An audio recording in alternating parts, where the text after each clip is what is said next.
Um, thank you. Okay, yes, thank you so much for being with us. This is Adventist Angels Watchmen Radio. It's a special day the Lord has given us, and today we are going to look on the sanctuary and these solemn truths. The sanctuary message, episode 1.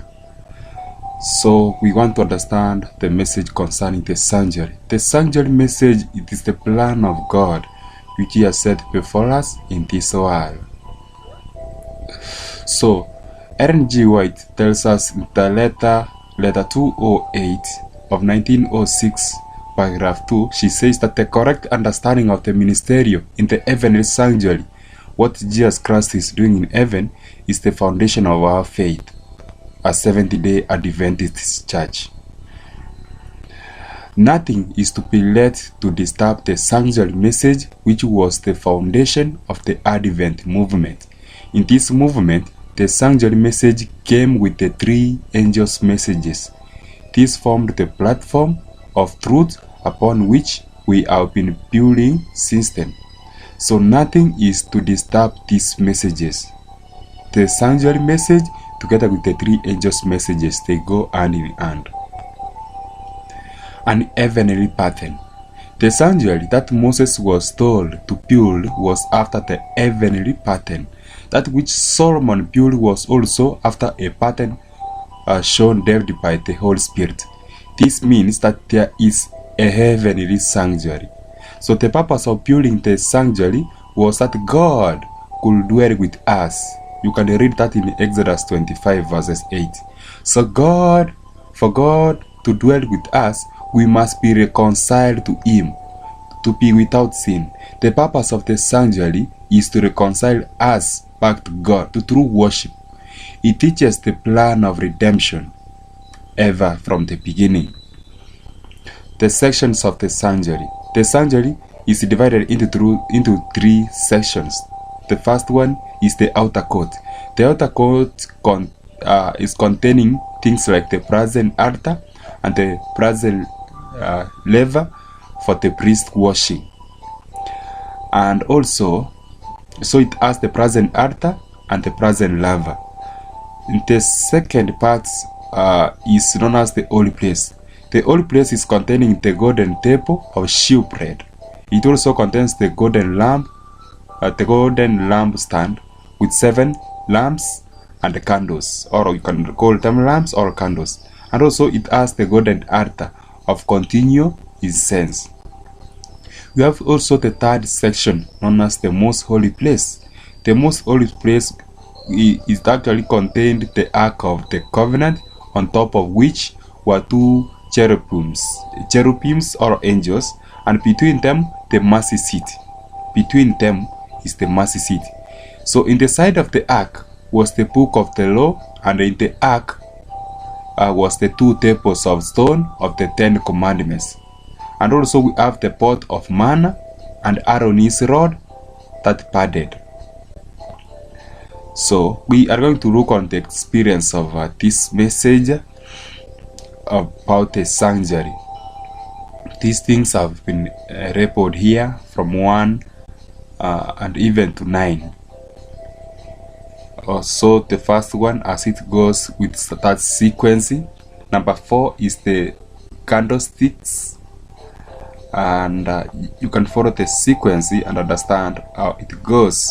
So the wilderness sanctuary built by Moses. You should study Exodus chapter 25 to chapter 40 for the details. God instructed Moses to build the sanctuary after the pattern of the one in heaven. The sanctuary was built that God may dwell with us. Exodus 25 verses 8. The outer court. We have type and antitype so that we can understand what it means. That's the reason why the sanctuary is the message of the Lord, which shall be given to all nations, to all churches. This is the pillar of Seventh-day Adventist Church. It's the one which helped them to realize the disappointment of 1844. Now, let us consider this. The washing of feet and hands by the priest at the brazen or the basin or the laver. Exodus chapter 30 verses 21. The washing away of our sins, that's dirty, which is also symbolized in the washing of the feet before the Lord's Supper. All our sin must be put away by those who approach unto God. John chapter 13 verses 4 to 17. Consider that message. Moses at the burning bush was directed to put off his sandals, for the ground whereon he stood was holy. So the priests were not to enter the sanctuary with shoes upon their feet, but because of dust cleaving to them would desecrate the holy place. They were to leave their shoes in the court before entering the sanctuary, and also to wash both their hands and their feet before ministering in the tabernacle or at the altar of burnt offerings. Thus was constantly taught the lesson that all defilement must be put away from those who would approach into the throne of God. That is Patriarchs and the Prophets, page 350, paragraph 2. So type 2, we have another area, we have another part is the brazen altar. We are still in the outer court. The brazen altar, it is where the sacrificial animals were offered. It's whereby they were offered and burnt. It was an altar of continue, that is day by day sacrifice. Read Exodus chapter 29 verses 38 to 42. And this brazen altar represents the cross upon which Christ the Lamb of God was slain and died on our behalf. When Christ died on the cross, he brought an end to animal sacrifices, which all pointed to him. They were shadows of the true. Who is Christ? The true is Christ. So you can consider Daniel chapter 9 verses 27, Mark chapter 15 verses 24 to 25, Matthew chapter 27 verses 40, Philippians chapter 2 verses 8, Colossians chapter 1 verses 20, Colossians chapter 2 verses 14 to 16, Hebrews chapter 10 verses 1. So that is the altar. It's the cross, and it is shadow. It was foreshadowing the coming of Jesus Christ. The veil in the temple, which was torn into two, it actually cut into two because we could no longer anymore offer sacrifices by animals, but the true sacrifice. John says in the book of John chapter 1 verse 29, when John the Baptist saw Jesus Christ coming, he said, "Behold the Lamb of God that taketh away the sins of the world." So the lamb which was offered by Abel in the beginning was showing Jesus Christ is coming. It's the Lamb of God which was slain from the foundation of the world, representing Jesus Christ. Now you understand. We are still on the outer court. Now, also continue saying that we have type and antitype still, the sacrificial animals, or pits, sacrificial pits. Here we have lambs, bullocks, turtle doves, pigeons, those are birds, and we have animals. We have a ram, goats. You can see in Exodus chapter 20 verse 5, Exodus chapter 29 verse 1, Leviticus chapter 1 verse 14, and Leviticus chapter 3 verse 12, Exodus chapter 29 verses 1. So the sacrificial animals here are represented, including birds. Christ the Lamb of God is the one who is represented here, that taketh away the sin of the world. John 1 verse 29, Ephesians 5 verses 2. So the sacrificial animals or beasts have to be whole. They were not to be cut, they were to be whole. That is not physically disabled, lame, and much more. Leviticus chapter 22 verses 24 tells us of that message. Deuteronomy chapter 15 verses 21.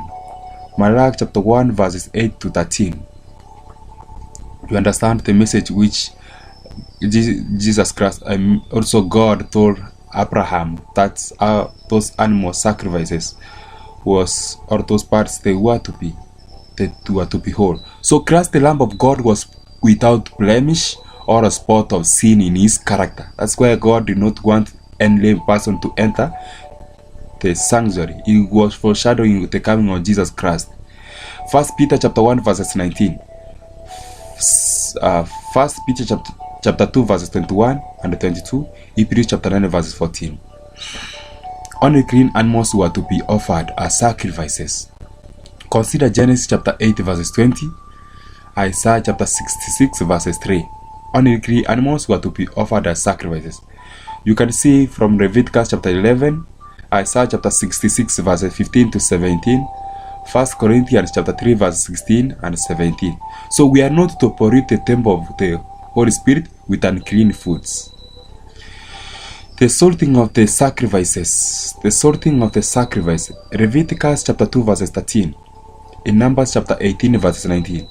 So the salting of the sacrifices. What was the reason of putting salt in the sacrifices? Leviticus chapter 2 verses 13 and Numbers chapter 18 verses 19.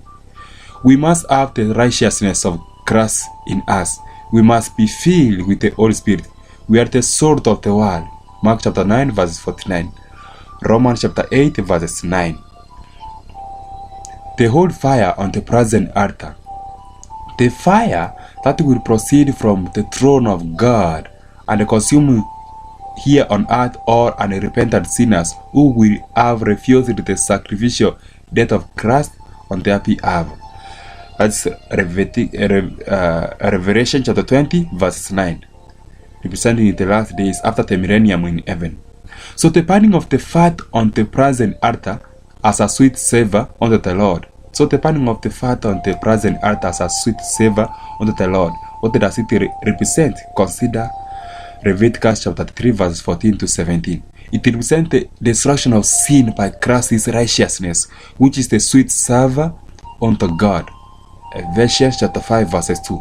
So the eating of the sin offering in the holy place, thus the priest bearing the sin of the people in his flesh. Consider Leviticus chapter 6 verses 24 to 30, and also Leviticus chapter 30 verse 16 to 20. So Christ bore our sins in his body, as you can see in 1 Peter chapter 2 verses 24, Isaiah chapter 53 verses 4 and verses 5. Christ bore our sin in his body. It's the reason for the eating of the sin offering in the holy place, thus the priest bearing the sin of the people in his flesh. So the high priest in the those golden days, in the old days, was to eat that sin offering in the holy place, meaning it was to pour or to bear our sin in his body. Those animals whose flesh were not eaten in the holy place had their blood taken and smeared on the horns of the golden altar, or sprinkled at the base of present altar, depending on the type of sacrifice.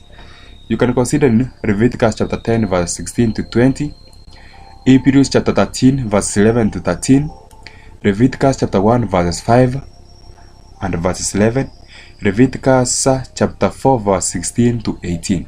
So Christ intercedes for us by his shed blood. Consider Hebrews chapter 9 verses 7 to 14. That is an antitype of what it was representing.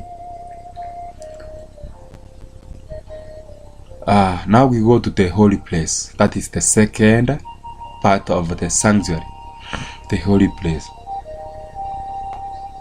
The holy place contained the golden table of shewbread to the north, the golden lamp stand of 7 candles, you can also call them lamps, to the south, and the golden altar of continual incense to the west. And the golden altar of continual incense to the west. What's the purpose of this? That is the most holy place and those things which you will see. So the veil was of blue. This place, which we also call the holy place, is known as it was blue. The veil of it was blue on the wall. It was blue, and purple, and crimson, and fine linen. 2 Chronicles chapter 3 verse 14. You can also compare with Exodus chapter 26 verses 33. There is a reason for that. Now, the work in the first apartment consisted principally of the morning and evening daily services, the individual sin offering and services on feast days and on special occasions. God's visible presence was manifested in the first apartment or tabernacle of the congregation. There, at the first veil or door of the tabernacle of the congregation, you can consider Exodus chapter 29 verses 42, Exodus 43 verses 30, Okay, sorry, Exodus chapter 29 verses 42 and 43, Exodus chapter 30 verses 36, Numbers chapter 17 verses 4. So, there at the first veil or the door of the tabernacle of the congregation is where the people presented their sin offerings. God met and communed with the children of Israel. Sometimes the cloud of glory, representing the visible presence of the Most Holy, filled the first apartment so that no one was able to enter. You can see Exodus chapter 40 verses 34 to 35.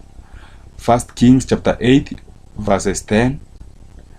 1 Kings chapter 11 verses 1 Kings chapter 11. 2 Chronicles chapter 5 verses 13 and 14. 2 Chronicles chapter 7 verses 2. So the work in the first apartment consisted principally of the morning and evening daily services, the individual sin offering and services on the feast days and on special occasions. God's visible presence was manifested in the first apartment or tabernacle of the congregation to avoid people from entering in. That is the stand, the golden stand, or candles. The golden candlestick. What does it mean? And this is the work which was to be done on the earth. In the book of Revelation, it tells us Jesus Christ, who is walking between the candlesticks, the golden candlesticks, or between the lamps. The lampstand with 7 lamps. The lampstand, that's the lampstand carrying 7 lamps. The lamps were to continually burn before the Lord. It was the high priest who attended to them to trim them and fill them with oil. It was the high priest's work. It's the work of Jesus Christ in heaven who attends to these candles, to these charges. Is the one who trims them and fills them with oil. What is oil? Oil is a figure of the Holy Spirit. It's Jesus Christ who is the high priest in heaven who fills us with the Holy Spirit. Oil represents the Holy Spirit. It was the high priest who attended to them, to trim them, and fill them with oil. Exodus chapter 24 verses 1 to 4. Exodus chapter 25 verses 31 to 40. So many churches nowadays are using oil to pour them, to anoint them. But oil was representing the Holy Spirit and the work which Jesus Christ is doing in heaven in the sanctuary right now, in the most holy place before he comes to the earth. It was the high priest who attended to them to trim them and fill them with oil. And these lamps were to continually burn before the Lord. So we are the light of the world as a church, and we are to continually burn and send the message to the ends of the earth. And the type. That the type was that the lampstand with 7 lamps or candles. We have said that, but antitype, what does it mean? The 7 lamps represent the 7 churches of Revelation chapter 1 to chapter 3.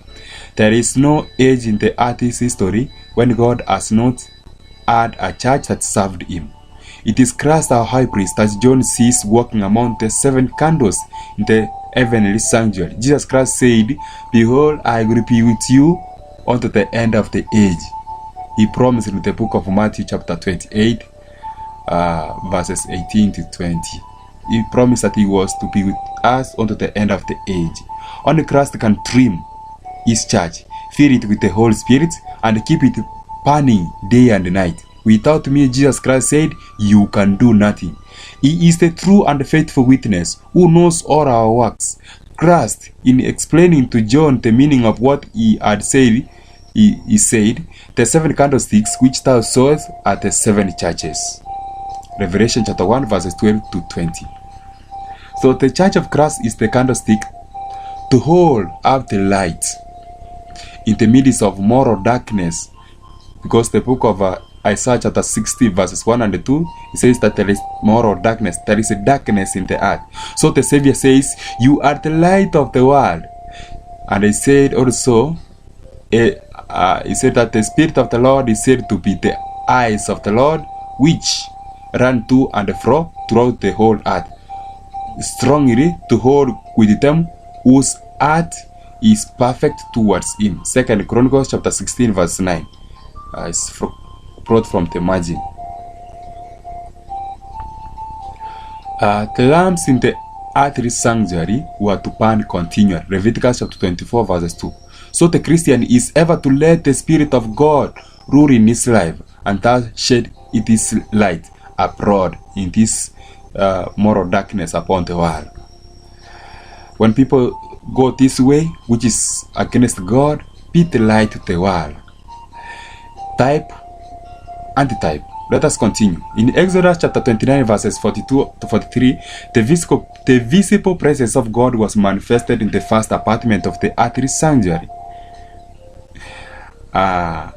Again, in the antitype, is that the 7 lamps were seen in heaven before the throne. The first one was said that the visible presence of God was manifested in the first apartment of the earthly sanctuary. But in the antitype, we found that the 7 lamps were seen in the heaven before the throne of God. We also have in Exodus, in the type part, we have Exodus chapter 30 verse 7 and 8. The high priest trimmed and lighted the lamps. But in Revelation chapter 1 verse 13, here Christ was seen among the golden candlesticks in the heavenly sanctuary. Antitype is what he is doing in heaven. It's the same work he is doing. In Exodus chapter 40 verses 24 to 25, the lamps in the earthly sanctuary were burning before the Lord. But in Leviticus, Exodus 40, 24, 25, the lamps in the earthly sanctuary were burning before the Lord. In Revelation chapter 4 verses 2 to 5, the 7 lamps of fire were seen burning before the throne of God in heaven. So it's the same work. Okay. The table of shewbread. The table of shewbread. That is the table of shewbread. And shewbread is what is on the table now. On the Sabbath day, the Levites made 12 loaves or cakes. You have seen those loaves, they are 12 in number, on the table, or on the table of shewbread. So on the Sabbath day, the Levites made 12 loaves or cakes of unleavened bread. In the First Chronicles chapter 9 verses 32 and Leviticus chapter 24 verses 5, we get this message. These cakes were placed on the table hot each Sabbath day.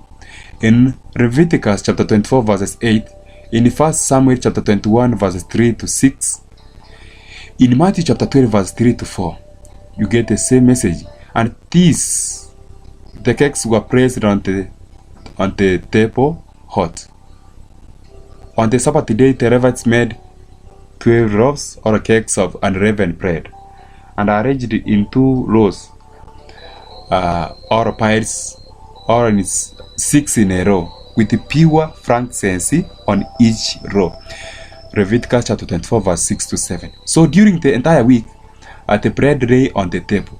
By some translators, it is called the bread of the presence.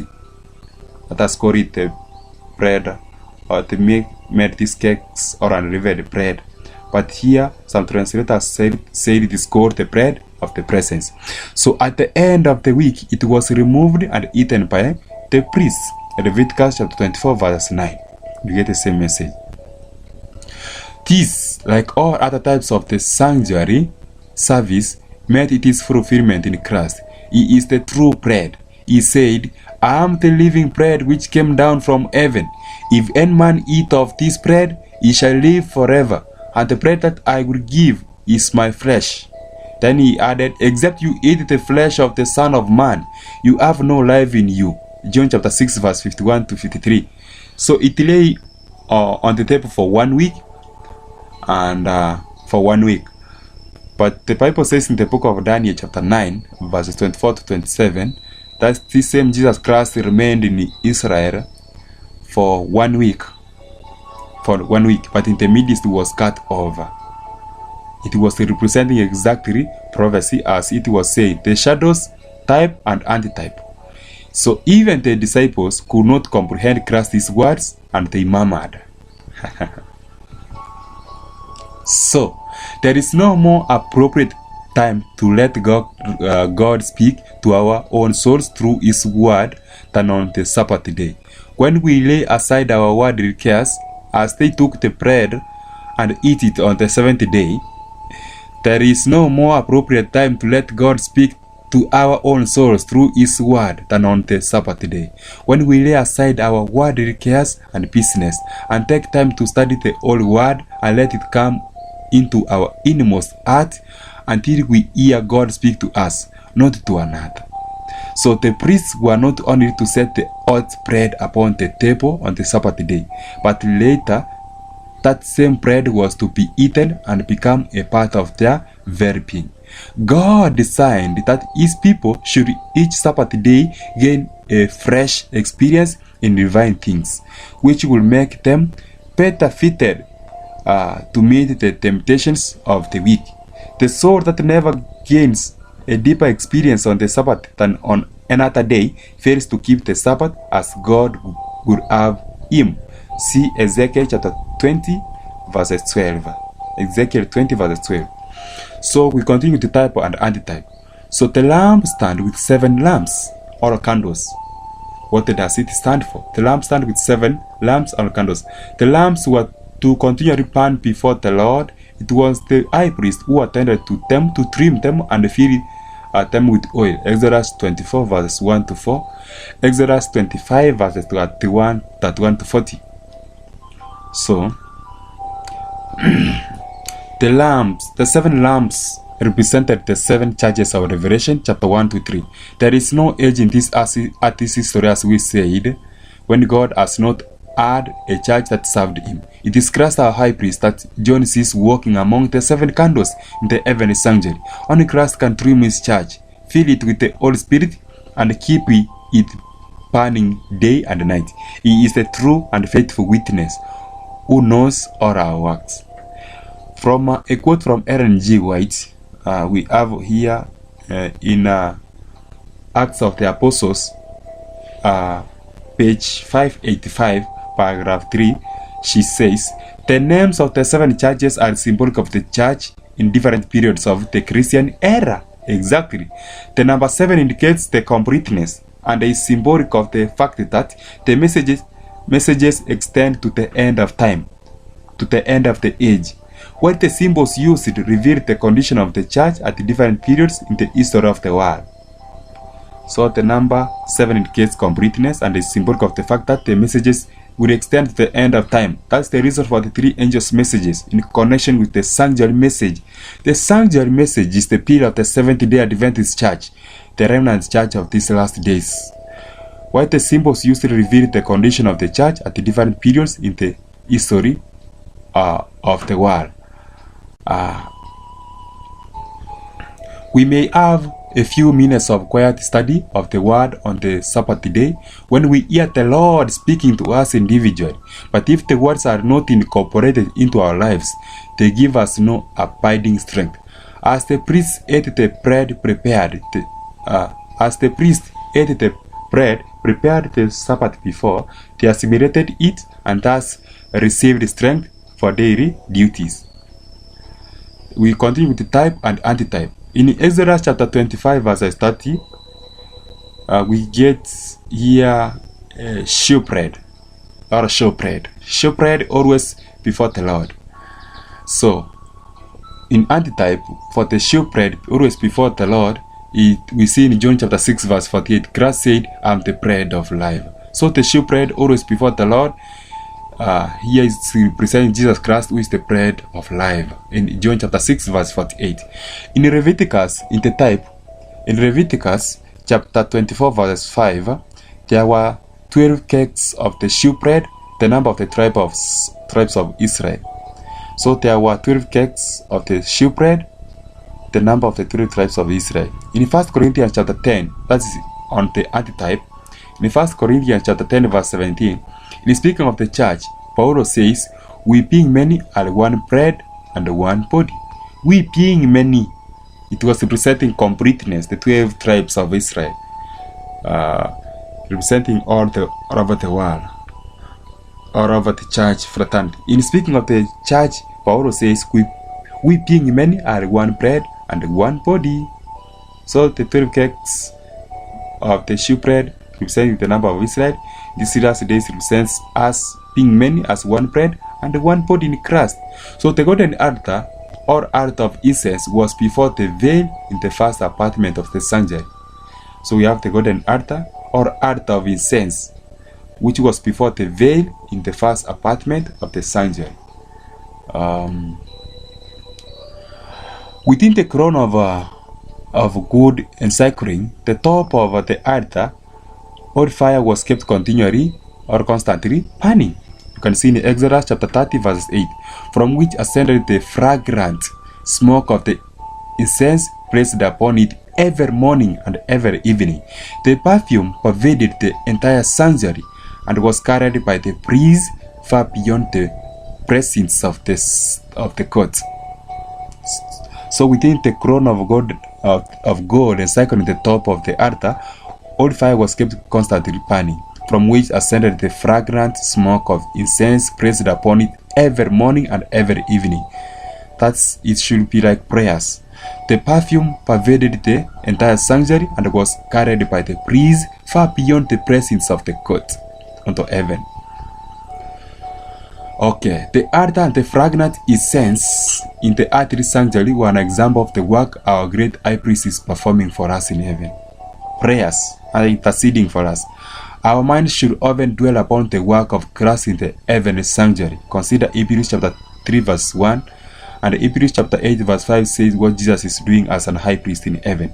So Moses, when directed to build the sanctuary, was caused to see the heavenly model of which he was to make a shadow. The earthly sanctuary was a shadow of what is being done in heaven and what is in heaven. Exodus chapter 25 verse 40. Can you consider that message in the margin? Also, we continue to type and antitype. In Exodus chapter 30 verses 1 to 3, and also in Exodus chapter 40 verses 26, the golden altar was before the veil. So the golden altar was before the veil.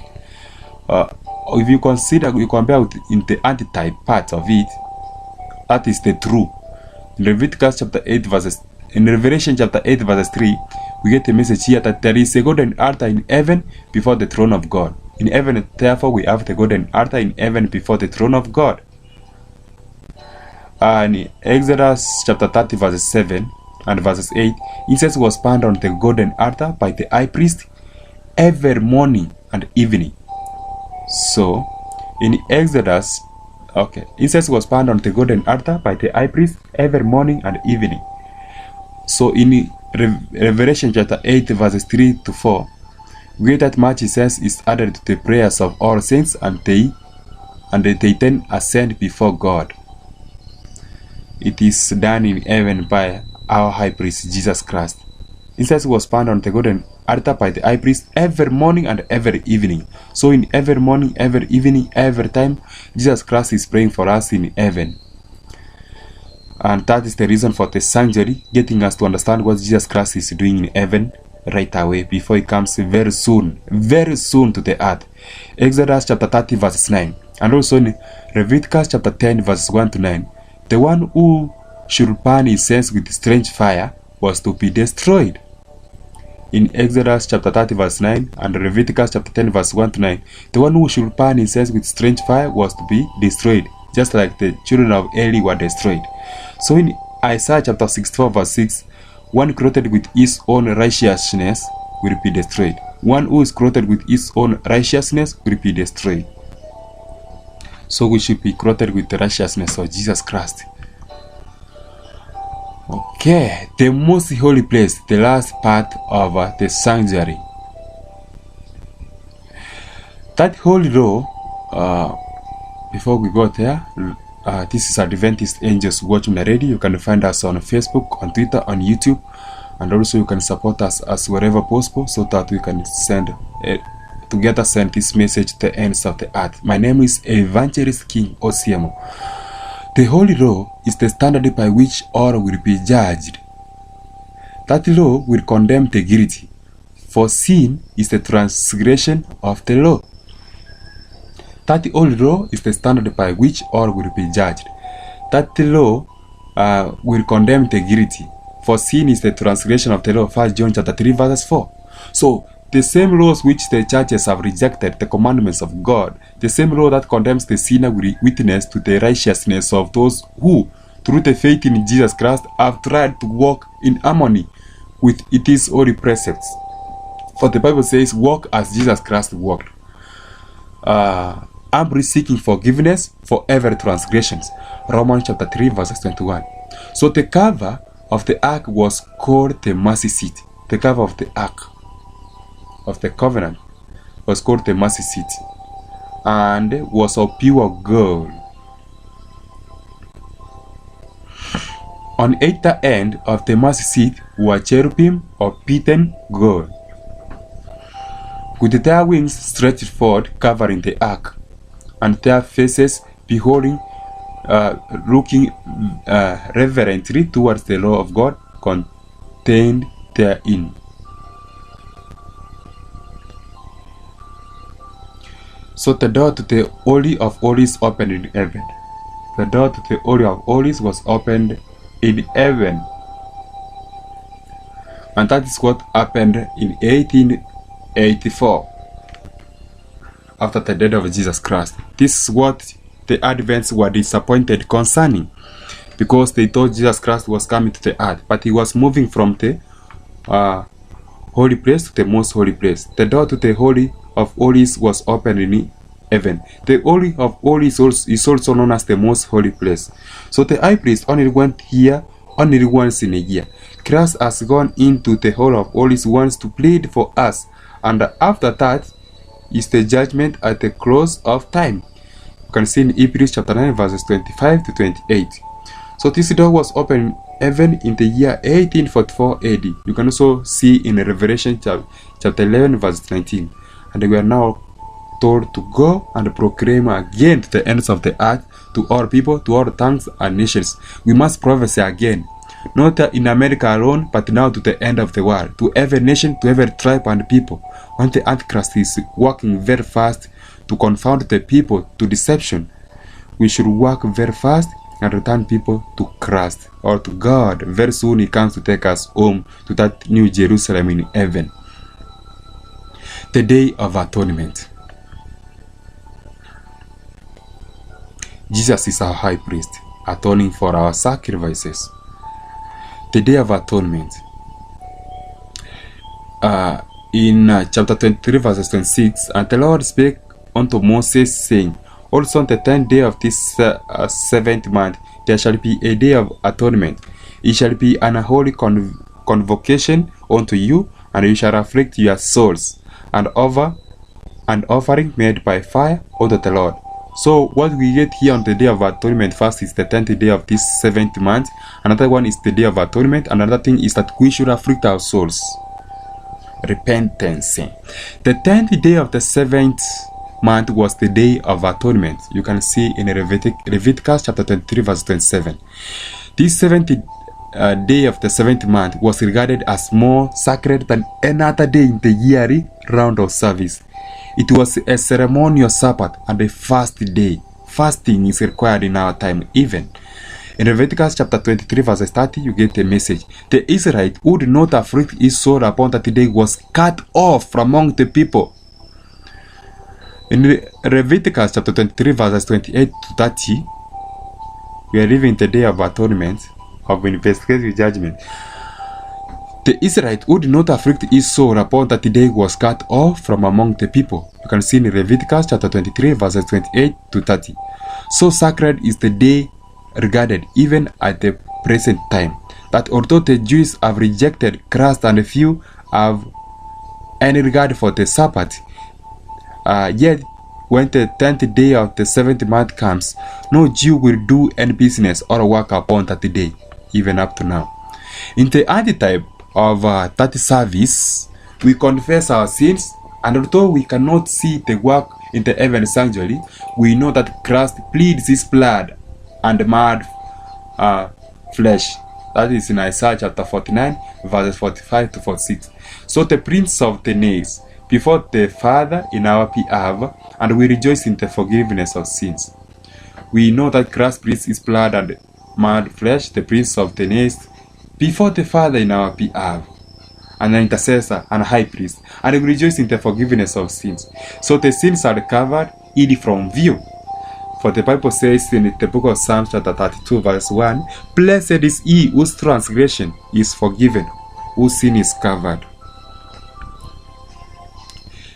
Leviticus chapter 23 verse 28, "And you shall do no work in that same day, for it is a day of atonement, to make an atonement for you before the Lord your God." In chapter 23 verses 29, "For whatsoever soul it be that shall not be afflicted in that same day, it shall be cut off from among his people. And whatsoever soul it be that does any work on that same day, the same soul will I destroy from among his people. And whatsoever soul it be that does any work on that day of atonement, the same soul will I destroy from among his people. That says the Lord." In verses 31, the Bible says, "You shall do no manner of work, it shall be a statute forever throughout your generations in all your dwellings." In verses 32, the Bible says, "It shall be unto you a Sabbath of rest, and you shall afflict your souls. In the 9th day of the month at even, from even unto even shall you celebrate your Sabbath." From even unto even. The Sabbath is separated from evening, Friday evening, to Saturday evening. From even unto even. And you should afflict your souls. Jesus as our high priest in heaven, doing the work of the high priest. Okay. This began to get its fulfillment in the antitypical Day of Atonement, which took place on the 22nd of October 1844 after the death of Jesus Christ. It is the 2300 days prophetic years which started in 457 before the coming of Jesus Christ and ended in 1844. You get that message from Daniel chapter 8 verse 14. "Unto 2300 days, then shall the sanctuary be cleansed." Days in prophecy, it is under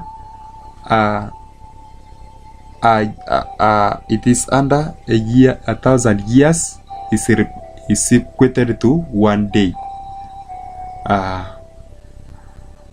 Okay. Bible verses for us to read. So according to Daniel chapter 8 verse 14, at the end of the 2300 days, that is retro years, you can show also a day for a year principle of a day for a year principle in Ezekiel chapter 4 verse 6 and also in the book of Numbers. Then the heavenly sanctuary was to be cleansed at the end of the 300 days, 100 years now you can say.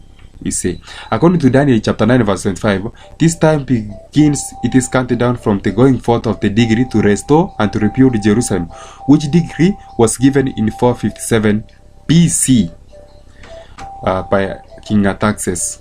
So counting 2300 days brings 2300 years brings us to 1844. Specifically around the 22nd of October 1844, after the death of Jesus Christ, Christ entered into the Holy of Holies of the heavenly sanctuary to begin the cleansing, atoning work. The third angel's work brings forth Christ's work in the Holy of Holies of the heavenly sanctuary. It is the sealing work. It is the sealing work in these last days. So consider reading Revelation chapter 7, Revelation chapter 14, verse 9 to 12, Revelation chapter 18, verse 1 to 5, Daniel chapter 7, verse 9 to 14, Daniel chapter 7, verses 26 to 27, Romans chapter 5, verses 11, Hebrews chapter 9, verses 22 to 28. So the sanctification is by God's glory and the truth. Consider Exodus chapter 29, verses 43, Exodus 33, verses 18 to 22, Exodus 34, verse 6 to 7, John chapter 17, verse 17. Sanctification is by God's glory and the truth. Thy word is truth, and thy word shall sanctify us. the word of the Lord. That's John 17:17. First Peter chapter 1, First Peter chapter 1 verses 22. That is truth as God lives. So the 2300 years started in 457. The decree to rebuild Jerusalem was given, and you can read in Daniel chapter 9 for understanding. When in the midst of the week, that is the midst of a week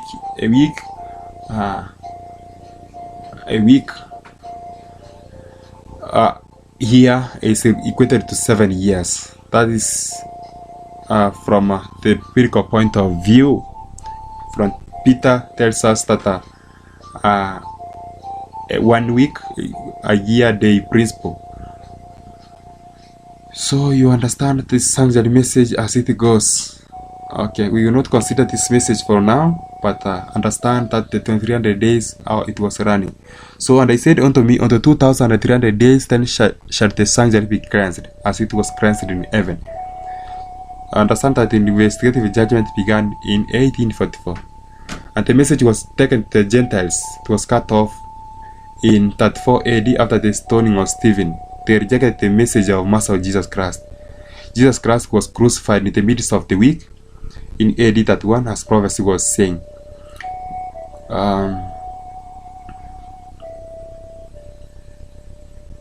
So let us consider this type and antitype. Let us continue looking on this.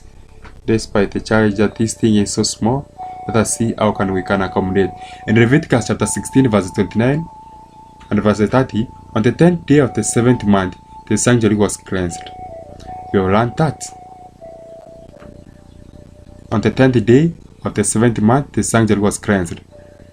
And what day did the 7th day Adventist meet together for that same purpose? On the 22nd of 10th of October, that is the 10th day. Okay. And unto 2300 days, then shall the sanctuary be cleansed. You can also consider in Hebrews chapter 9 verse 23-24, Christ entered the heavenly sanctuary, for heavenly things themselves are purified with Christ's better blood. In Leviticus chapter 16 verse 19, the sanctuary was cleansed, and sins removed by the blood of the Lord is good. The Lord is good, and the end of the year is service. If you compare with Acts in the antitype part, Acts chapter 3 verse 19-20, sins will be blotted from the heavenly records near the end of Christ's work as high priest. You compare also in the type is Leviticus chapter 16 verses 2. God's presence was in the most holy place on the day of atonement. God's presence was in the most holy place on the day of atonement. God's presence was manifested by that pillar of smoke which filled the most holy place. Thrones are set up. The Father enters the most holy place of the heavenly sanctuary before the opening of the judgment. In Daniel chapter 7 verse 9-10, thrones are set up. The Father enters the most holy place of the heavenly sanctuary before the opening of the judgment. You should compare Leviticus chapter 16 verse 4-6. The high priest made special preparation to enter the most holy place. In Daniel chapter 7 verse 13-14, Christ is born into the most holy apartment by the angels of heaven. So the high priest made special preparation to enter the most holy place. But we see in Daniel chapter 7 verse 13-14, after Jesus Christ returned to heaven, he entered the most holy place apartment and he was escorted by the angels of heaven. In Exodus chapter 28 verse 9-21, the high priest poured the names of Israel over his heart and on his shoulders when he entered the most holy place.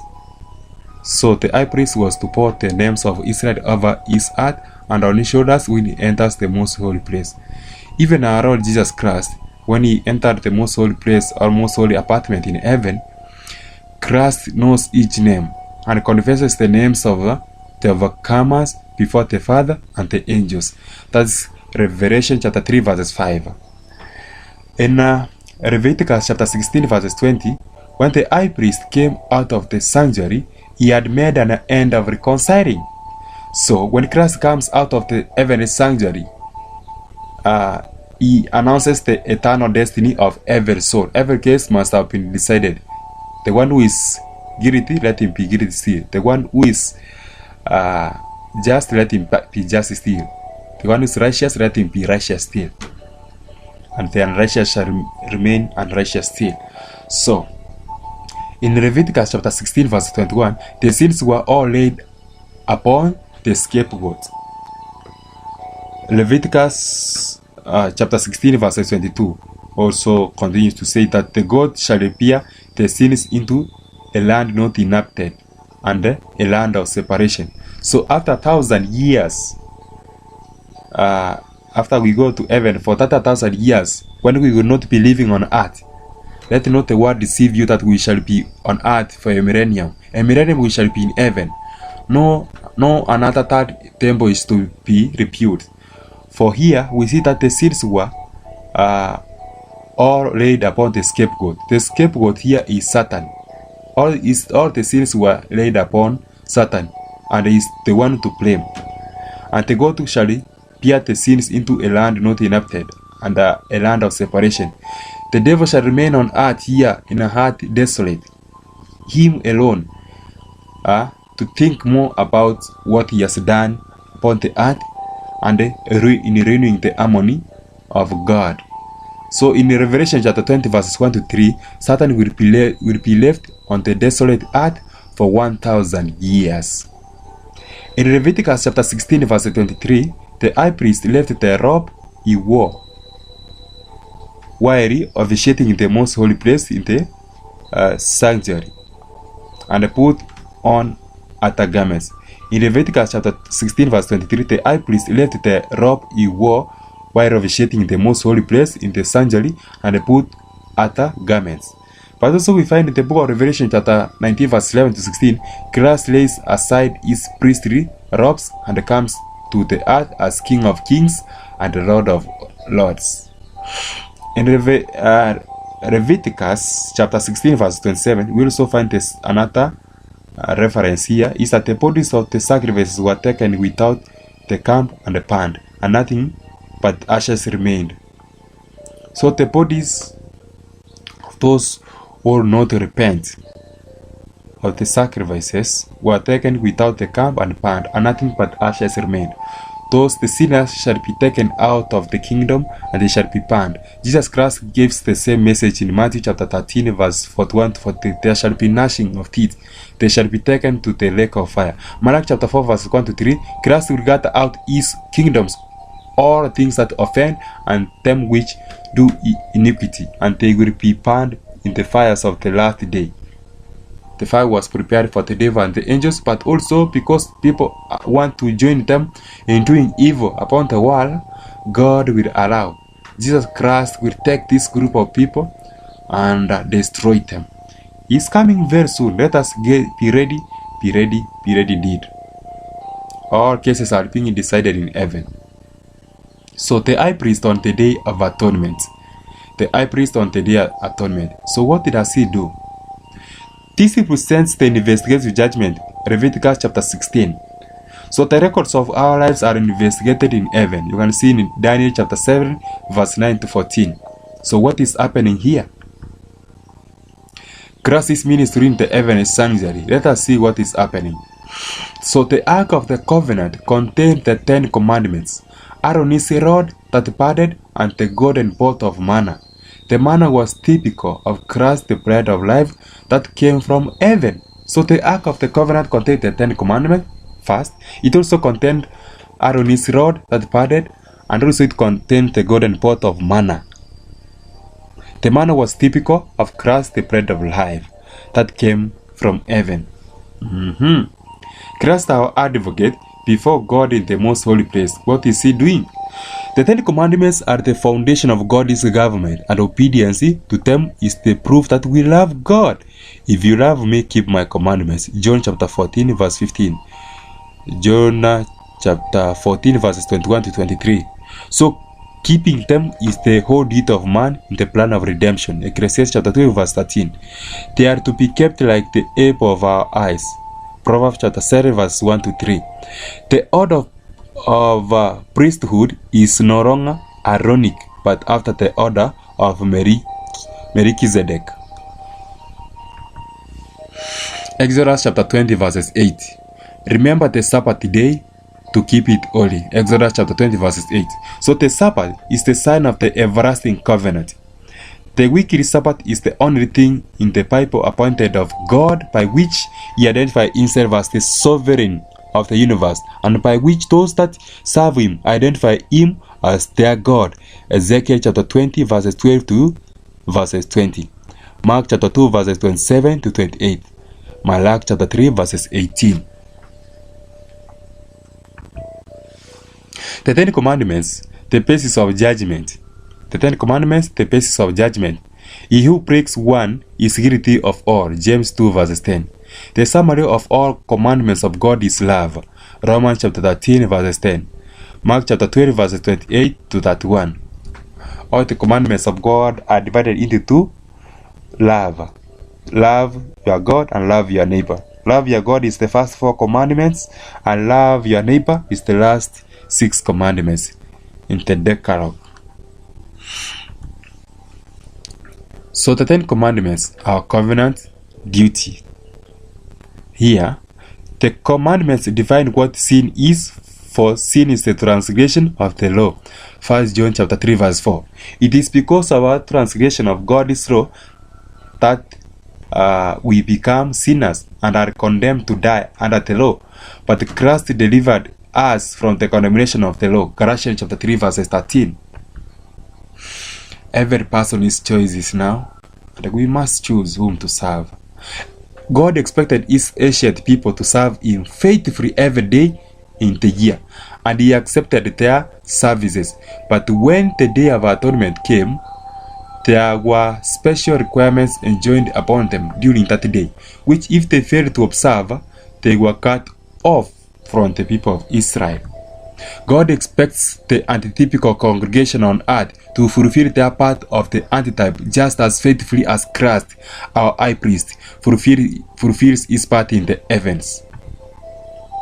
In the ancient service, if an individual failed to keep the Day of Atonement as God directed, his sins were not confessed over the scapegoat by the high priest, but he was cut off from among the people of God.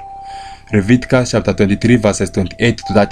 So the individual who during the antitypical of atonement or the investigative judgment thinks that Christ will plead his case while he himself ignores the work of God as enjoined upon the antitypical congregation, will find at last that his name is blotted out from the book of life. We are saved by faith in our high priest, but faith without works is dead. James chapter 2 verse 17. If we have a living faith, we shall gladly do as the Lord directs us. In the ancients, okay, it's the same message.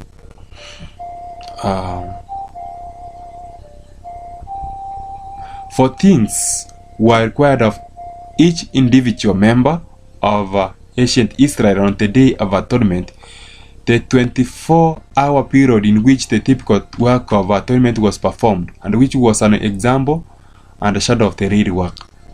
For things were required of each individual member of ancient Israel on the Day of Atonement, the 24-hour period in which the typical work of atonement was performed, and which was an example and a shadow of the real work. The Day of Atonement shall be a holy convocation unto you, a gathering, holy convocation, or a holy gathering. Number 2, what is thing people must do is they must afflict their souls. They must repent of their sins. They must offer an offering made by fire unto the Lord. Another thing, you shall do no work in that day. You shall rest. Leviticus chapter 23 verse 27 to 28. You shall do no another work in that day. So, that day was to be a holy convocation. The people were to assemble for a religious worship. Paul speaks thus of individuals who, in the days when the high priest should soon come forth from the heavenly sanctuary, would forsake the religious assembly. Having a high priest over the house of God, let us draw near with a true heart, in full assurance of faith, having our hearts sprinkled from an evil conscience. Not forsaking the assembling of ourselves together, as the manner of some is, but exhorting one another, and so much the more as you see the day approaching. The one that takes no pleasure in meeting with those of like faith to worship God as an evil conscience, and has lost in the near coming of our high priest from the heavenly sanctuary. There is a special blessing in worshiping with others. God promises that where even 2 or 3 are gathered in his name, he will meet with them. Matthew chapter 18 verse 20. This first requirement is a spiritual thermometer by which every Christian can test his spiritual condition. If he absents himself from the worship of God because he takes no pleasure in it, his spirituality is very low and is declining. God is testing the great and typical congregation who will fulfill the antitype and not forsake the assembly of God's people, who will keep a clear mind by controlling their appetite and a pure heart, by prayer and deep heart searching, who will lay all their interest upon God's altar to be used for his glory, and never let the cares of this life cloud out God or a study of his word. Over such as this, our high priest will say, he that is righteous, let him be righteous still, and he that is holy, let him be holy still. Revelation chapter 22 verses 11. God calls upon his people to be masters of their appetites instead of slaves to it, that they may have clear minds to comprehend divine truths, as Daniel did, not eating meat and such foods which are not good for the body. We are being directed to go back to the Garden of Eden life, for in heaven there is no meat. It's fruits and meat and fruits and green, that they may have clear minds to comprehend divine truths and follow the work of their high priest in the heavenly sanctuary. How few are willing to deny themselves the things their appetite craves for, even when they know the claims of God. What a vivid picture of the present condition of the world. God calls upon his people to afflict their souls, to control their appetite, to partake of food that will give good blood and a clear mind to discern spiritual truths. But instead of obeying, they engage in eating flesh and drinking wine. The prophet records the final results of his course. It was revealed in my ears by the Lord of hosts, surely this iniquity shall not be purged from you till you die. Isaiah chapter 22 verse 14. It's a vivid picture of the present condition of the world, and God is calling his people to afflict their soul, to control their appetite in this last day, to partake of food that will give good blood and a clear mind to discern spiritual truths. The devil is diverting our mind through what we eat, as he was trying to divert Jesus Christ's mind on the cross by giving him hyssop. But the devil trying to divert Jesus Christ from worshiping God and standing true by saying, if you are the Son of God, convert this stone to be bread. But instead of obeying, people in this world are engaging in eating flesh and drinking wine. The prophet records the final results of this course. It was revealed in my ears by the Lord of hosts, sure this iniquity shall not be purged from you till you die. Isaiah 22 verse 14. So the Savior gave special warning against the evil of giving loose rein to the appetite. Take heed to yourself, lest at any time your hearts be overcharged with surfeiting and drunkenness and the cares of this life, and so that they come upon you unawares. Watch you therefore, and pray always, that you may be accounted worthy to escape all these things that shall come to pass, and to stand before the Son of Man. Luke chapter 21 verses 34 to 36. The warning is against surfeiting, overeating, and drunkenness, eating injurious food. In other words, the Savior designed that his people, during the antitype day of atonement, shall take heed to both the quantity and the quality of their food. One can becloud the mind and ruin the health by overeating of the best of food. The glutton and the drunkard are classed together. Be not among wine pipers, among rioters, eaters of flesh, but the drunkard and the glutton shall come to poverty. Proverbs chapter 23 verses 20 to 21. The third requirement enjoined upon the typical congregation on the Day of Atonement was to offer an offering made by fire unto the Lord. In the antitype, we do not offer burnt offerings of bullocks and rams, but God expects us to fulfill the antitype of the offering consumed upon the altar. He desires that the whole spirit and the soul and body be preserved blameless unto the coming of our Lord Jesus Christ. 1 Thessalonians chapter 5 verses 23. I beseech you therefore, brethren, by the mercies of God, that you present your bodies a living sacrifice, holy, acceptable unto God, which is your reasonable service. And be ye not conformed to this world, but be ye transformed by the renewing of your mind, that you may prove what is that good and acceptable and perfect will of God. Romans chapter 12 verses 1 to 2. The entire life of the Christian is to be laid upon the altar, ready to be on the altar. It means to be laid upon the cross of Jesus Christ, ready to be used as the Lord directs. None can do this who do not dare accept Christ as their sin offering and know what it is to be accepted into the beloved God. The Day of Atonement was kept as a ceremonial Sabbath by the ancient congregation. In Leviticus chapter 23 verse 31, this Day of Atonement being kept as a ceremonial Sabbath by the ancient congregation, all work was laid aside and the work was given the first thought during the entire day. The work of God was kept the first thought during the entire day. Such was the type, but it does not follow that on the untypical Day of Atonement no one should attend to personal business, for God never intended his people to be slothful in business. Romans chapter 12 verse 7. He promises to bless them in temporal things if they fulfill the antitype by looking to his service first and their temporal interest second. Matthew chapter 6 verses 31 to 33. The message of righteousness through and in Christ is to be our major focus. This was beautifully taught by the Savior's words. Take heed to yourself, lest at any time your hearts be overcharged with cares of this life, and so that they come upon you unawares. Luke chapter 21 verses 34. Satan is liable to entrap more well-meaning people in this snare than in any other of these many deceptions.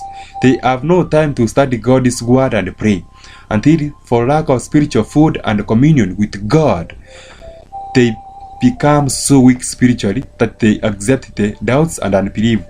The enemy is constantly pressing.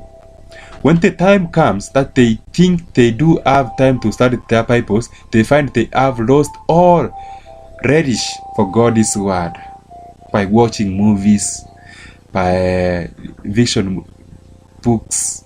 All these things are taking people away from God and the philosophies and the theories. In education, people are giving more attention to things and the cares of this world than to God, the creator of the universe. God is testing the great antitype congregation, who will fulfill the antitype and not forsake the assembly of God's people, who will keep a clear mind by controlling the appetites and a pure heart by prayer and deep heart searching, who will lay all their interest upon God's altar to be used for his glory and never let the cares of this life crowd our God or a study of his word. Over such as this, our high priest will say, he that is righteous, let him be righteous still, and he that is holy, let him be holy still. Revelation chapter 22 verses 11. The last side we are almost finishing is at the end of intercession in the Holy of Holies. Christ finishes his intercessory work in the Holy of Holies and throws down the censer.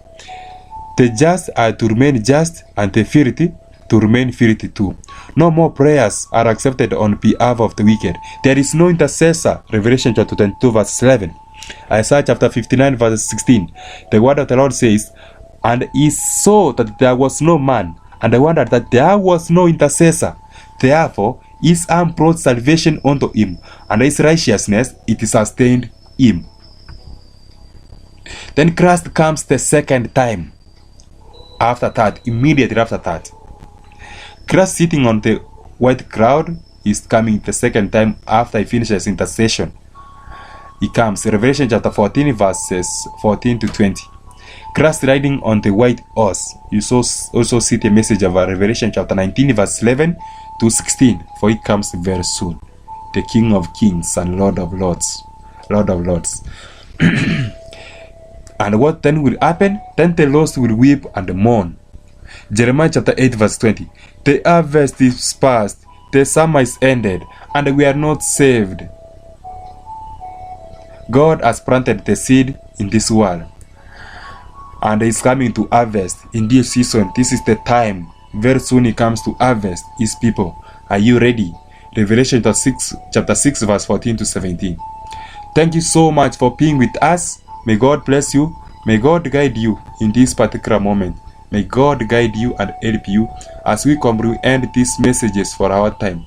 The end is so much near, and we have to live and stand with Jesus Christ.